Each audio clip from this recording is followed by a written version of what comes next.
វិវាទពាក់ព័ន្ធនឹងកិច្ចសន្យាខ្ចីប្រាក់ត្រូវបានសម្រុះសម្រួលដោះស្រាយដោយជោគជ័យនៅអាជ្ញាធរជាតិដោះស្រាយវិវាទក្រៅប្រព័ន្ធតុលាការអដក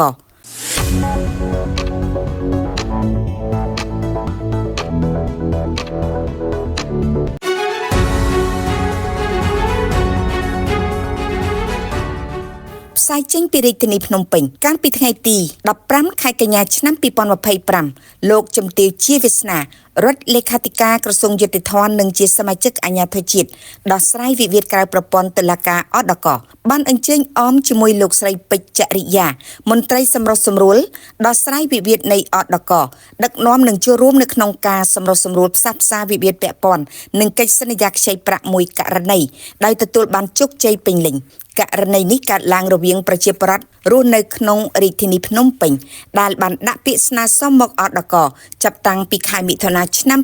2025ដើម្បីស្វែងរកដំណោះស្រាយតាមបែបសន្តិវិធីបន្ទាប់ពីការទទួលពាក្យស្នើសុំអដកបានចាត់ការសិក្សានិងស្រាវជ្រាវអំពីលក្ខណៈសំខាន់នៃកិច្ចសន្យាក៏ដូចជាការប្រមូលព័ត៌មាននិងឯកសារភស្តុតាងពាក់ព័ន្ធជាច្រើនដែលមានការចូលរួមយ៉ាងសកម្មពីភាគីទាំងពីរក្រុមការងាររបស់អដកបានអនុវត្តយន្តការដោះស្រាយវិវាទដោយផ្អែកលើគោលការណ៍សមធម៌យុត្តិធម៌និងសន្តិភាពដើម្បីធានាថាគូភាគីទាំងអស់ទទួលបានការការពារនិងច្បាស់លាស់នៅក្នុងសិទ្ធិនិងកាតព្វកិច្ចនៅក្នុងអំឡុងវគ្គសម្រុះសម្រួលលោកជំទាវជាវាសនាបានផ្ដល់អនុសាសន៍និងណែនាំជាផ្លូវការដើម្បីលើកទឹកចិត្តឲ្យភាគីទាំងពីរបង្ហាញឆន្ទៈស្មោះត្រង់សហការយ៉ាងសកម្មនិងពិភាក្សាដោយផ្អែកលើទំនុកចិត្តនិងកិច្ចគោរពជាស្ដែងការចូលរួមសកម្មរបស់លោកស្រីពេជ្រចរិយាក្នុងតួនាទីជាមន្ត្រីសម្រុះសម្រួលក៏បានផ្ដល់ជាការជួយសំខាន់នៅក្នុងការបង្កើតបរិយាកាសប្រកបដោយសាមគ្គីនិងការយល់ព្រមជាផលវិបាកនៃការសម្រុះសម្រួលនេះ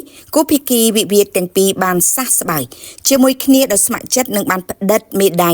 លើកំណត់ហេតុព្រមព្រៀងបញ្ចប់វិវាទតាមច្បាប់កំណត់ហេតុនេះមានតម្លៃអនុវត្តដោយសាលក្រមស្ថាពររបស់តុលាការដែលមានន័យថាភាគីទាំងពីរត្រូវបន្តអនុវត្តតាមច្បាប់ដោយគ្មានអាចបដិសេធបានពីអំណរគុណពីភាគីទាំងពីរក្រោយពេលសម្រុះសម្រួលបានបញ្ចប់ដោយជោគជ័យភាគីម្ខាងបានថ្លែងអំណរគុណយ៉ាងជ្រាលជ្រៅចំពោះអាជ្ញាធរជាតិដោះស្រាយវិវាទក្រៅប្រព័ន្ធតុលាការដែលបានឧស្សាហ៍ព្យាយាមចំណាយពេលវេលានិងកម្លាំងនៅក្នុងការជួយដោះស្រាយបញ្ហា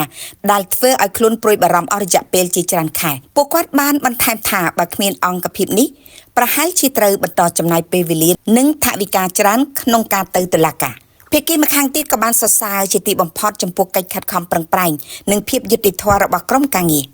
ពួកគាត់បានបញ្ជាក់ថាការដោះស្រាយវិវាទក្រៅប្រព័ន្ធតុលាការមានភាពរហ័សទាន់ពេលវេលានិងបង្កើតទំនុកចិត្តថ្មីក្នុងទំនាក់ទំនងរវាងភាគីទាំងពីរពួកគាត់បានសង្ឃឹមថាអាជ្ញាធរនឹងបន្តពង្រឹងប្រព័ន្ធសម្រុះសម្រួលនេះដើម្បីអាចជួយប្រជាពលរដ្ឋកាន់តែច្រើនទៀតនៅពេលអនាគត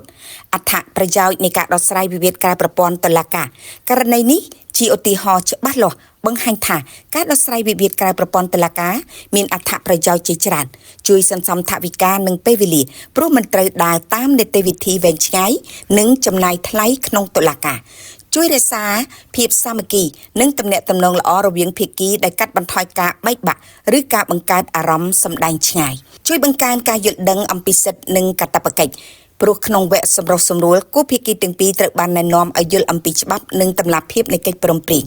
ជួយកាត់បន្ថយបន្ទុកដល់តុលាការដោយកាត់បន្ថយចំនួនករណីបណ្ដឹងដែលអាចបណ្ដាលឲ្យប្រព័ន្ធតុលាការមានសមត្ថភាពដោះស្រាយករណីដ៏ស្មុគស្មាញជាងនេះជាការបញ្ចប់លោកជំទាវជាវាសនាបានបញ្ជាក់ថាការដោះស្រាយវិវាទក្រៅប្រព័ន្ធតុលាការគឺជាយន្តការដ៏សំខាន់ក្នុងការលើកកម្ពស់យុត្តិធម៌សម្រាប់ប្រជាពលរដ្ឋនិងជាការចូលរួមដ៏មានតម្លៃនៅក្នុងការរក្សាសន្តិភាពនិងស្ថិរភាពសង្គមពួកគាត់បានលើកទឹកចិត្តឲ្យប្រជាពលរដ្ឋនាំគ្នាអនុវត្តយន្តការនេះជាជម្រើសដ៏ល្អមួយនៅក្នុងការដោះស្រាយបញ្ហាដោយជៀសវាងការចំណាយពេលវេលាចំណាយថវិកានិងភាពស្មុគស្មាញ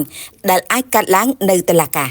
ជោគជ័យនៃករណីនេះបង្ហាញឲ្យឃើញពីសមត្ថភាពរបស់អដកនៅក្នុងការផ្ដល់យុត្តិធម៌ឆាប់រហ័សដែលមានសេចក្តីសន្យាថាអាជ្ញាធរនឹងបន្តខិតខំប្រឹងប្រែងជាបន្តទៀតដើម្បីបំពេញតួនាទីនៅក្នុងការជួយប្រជាពលរដ្ឋនិងកែលម្អប្រព័ន្ធយុត្តិធម៌ជាតិឲ្យកាន់តែប្រសើរឡើង